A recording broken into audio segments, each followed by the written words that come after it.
Haya ni maonyesho ya 50 ya kimataifa maarufu kama Sabasaba, ambao DIT kama mdau wa teknoloji imeshiriki katika maonyesho haya. Nimekuja na ubunifu wa jiko ambalo ni jiko la kisasa lililoboreshwa. Ni innovator wa hii equipment ambao ni orthotic equipment kwa ajili ya watoto ambao wana paraplegia. Unaweza kuwasha chochote pale nyumbani ikiwa popote duniani.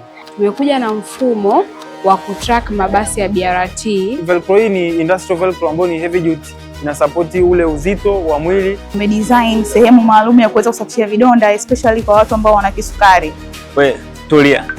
Unayemwona hapa mbele yako anaitwa Rafiki AI. Anawasalimia.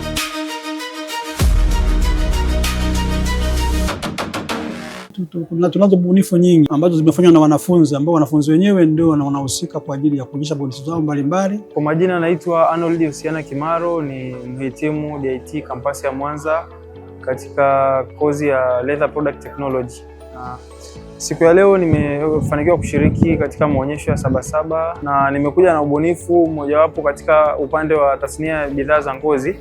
Ubunifu huu ni wa sendo ambapo ni na item as a Versa step sendo, ambayo sendo hii ina uwezo wa kubadilisha mikanda kwa kadiri ya mvaaji anavyopendelea kuvaa, kama ilivyo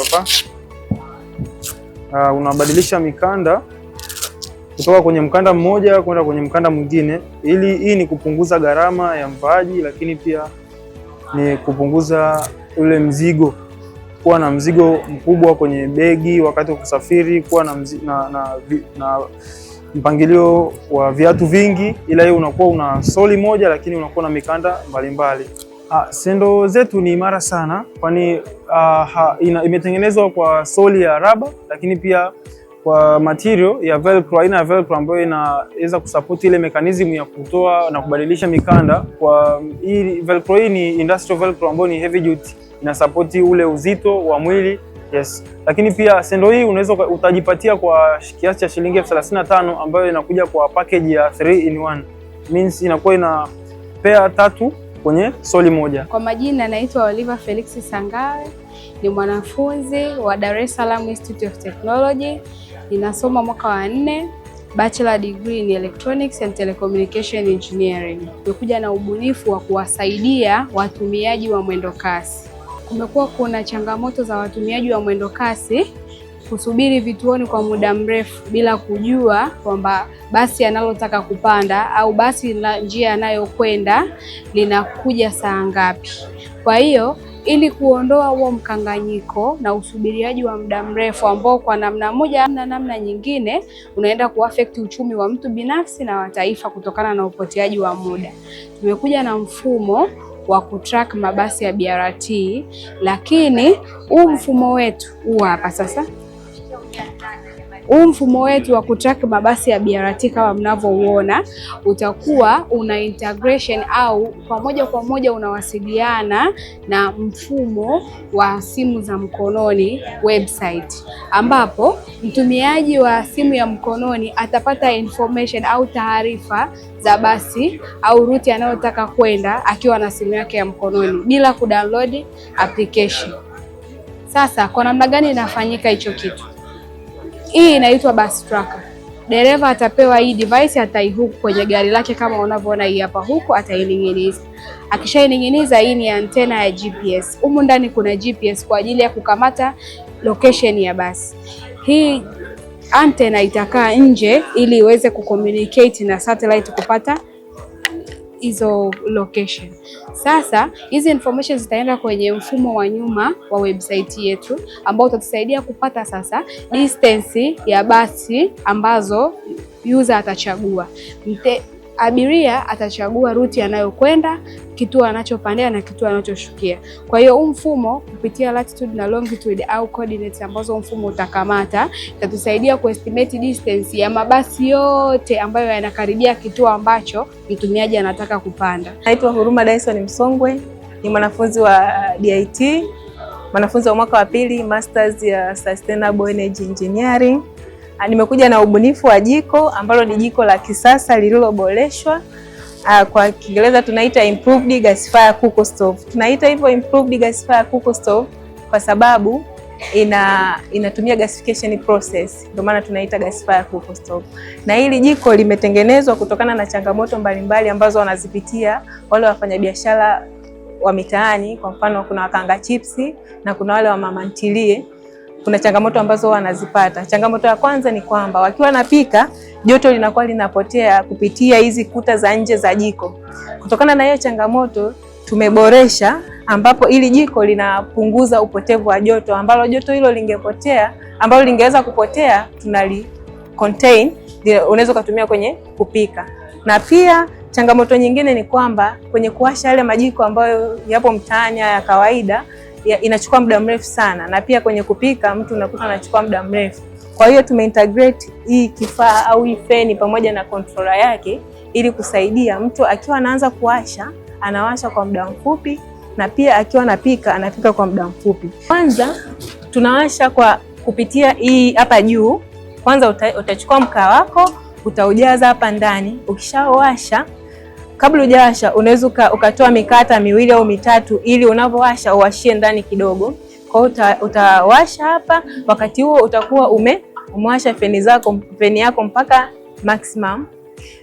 Ukishawaka, ukikolea, unakuja unapunguza speed ya feni mpaka kwenye minimum, au unaweza ukaizima kabisa. Baada ya hapo, kuna wengine ili kupunguza matumizi ya umeme unaweza unplug kabisa, ukatoa kabisa kwenye sosi ya umeme wako.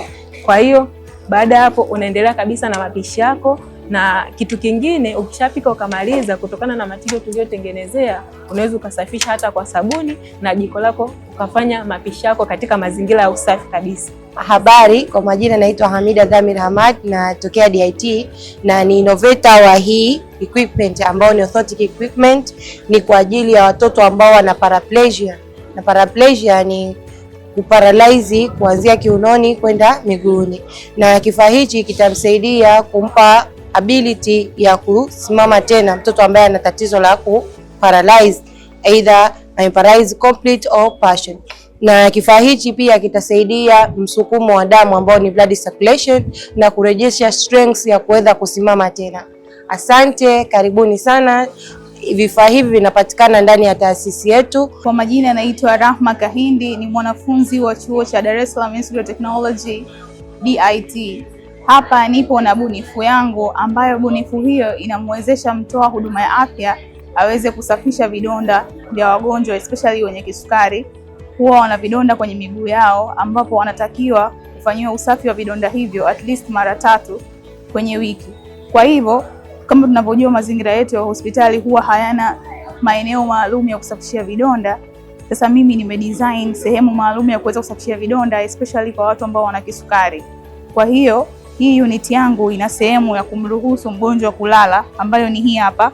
Mgonjwa ataketi hapa ndo sehemu atakapoweka mguu wake, na hii ni sehemu mahsusi kwa ajili ya daktari kukaa. This is so movable, flexible as you can see.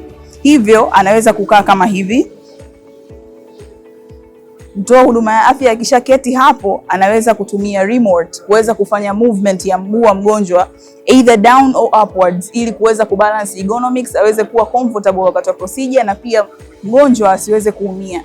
Lakini before the procedure anaweza kufanya disinfection, akanawa mikono yake kwenye sehemu ya maji. Hivyo ata press button, atanawa. Then when done with the procedure anaweza aka press button ku end. Then akiwa well disinfected anaweza akatumia remote as you see hii hapa kuweza ku adjust movement ya mguu. Kwa kama unavyoona remote yetu ina sehemu ya ku adjust juu na chini. Hivyo nikitaka nisogeze mguu chini ili niweze kumpata vizuri, nitasogeza kama mnavyoona. Kama imefika kwenye eneo ambalo unaona ni mahsusi kwako kwa ajili ya kufanya procedure ya wound dressing, you can proceed. If not, unaweza uka adjust juu kulingana na urefu wako.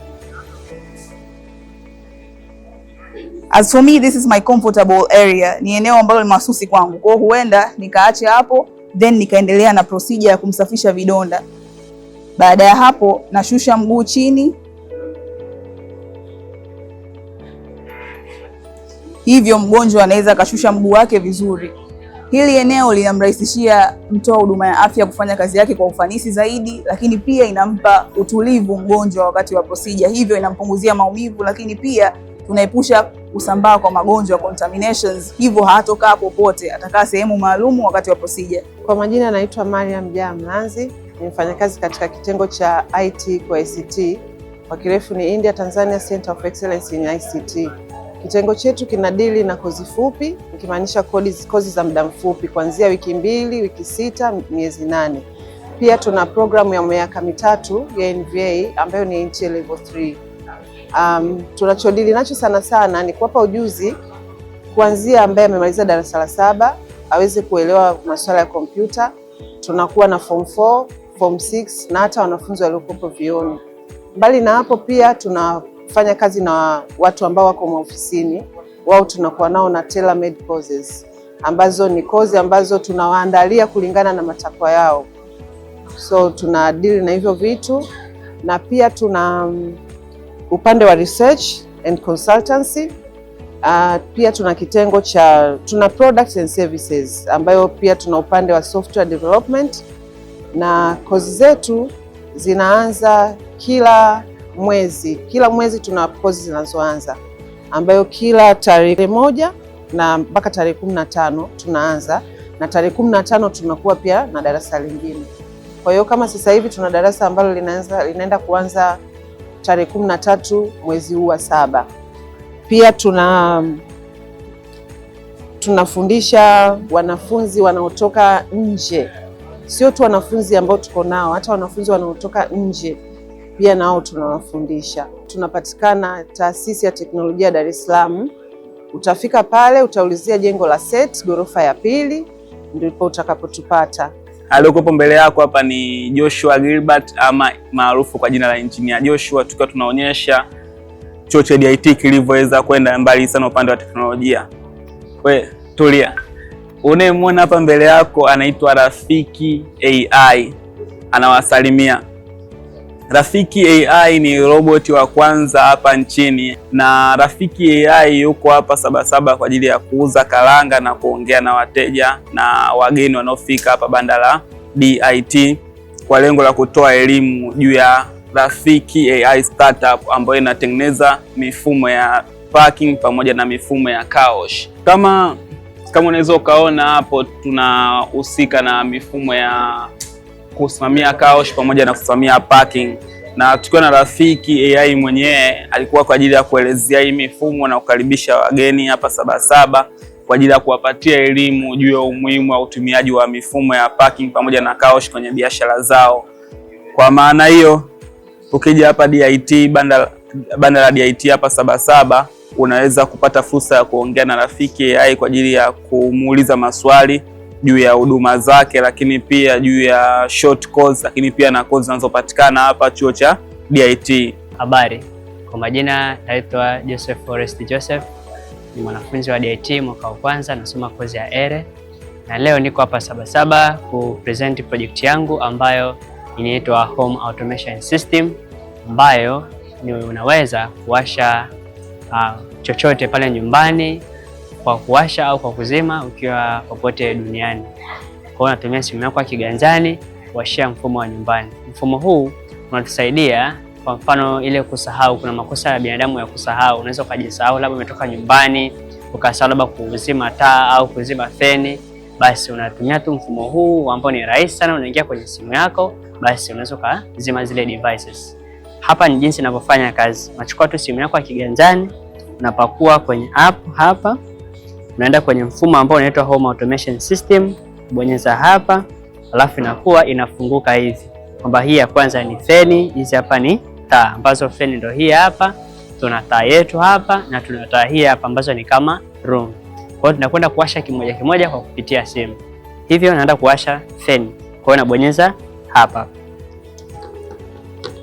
Naona feni imeshawaka hapa.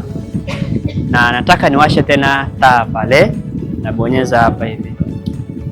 Tayari taa inawaka. Nataka tena niwashe taa nyingine, nabonyeza hapa. Taa ya pili inawaka. Hivyo tayari mfumo wetu uko kiganjani kwenye simu. Ndugu wananchi, wadau mbalimbali, Tunawakaribisha kwenye banda letu la DIT ili muweze kujionea shughuli zinazotekelezwa na DIT, mjionee mitambo tuliyokuwa nayo, mjionee ubunifu, mjionee bidhaa ambazo zimetengenezwa na DIT. Karibuni sana.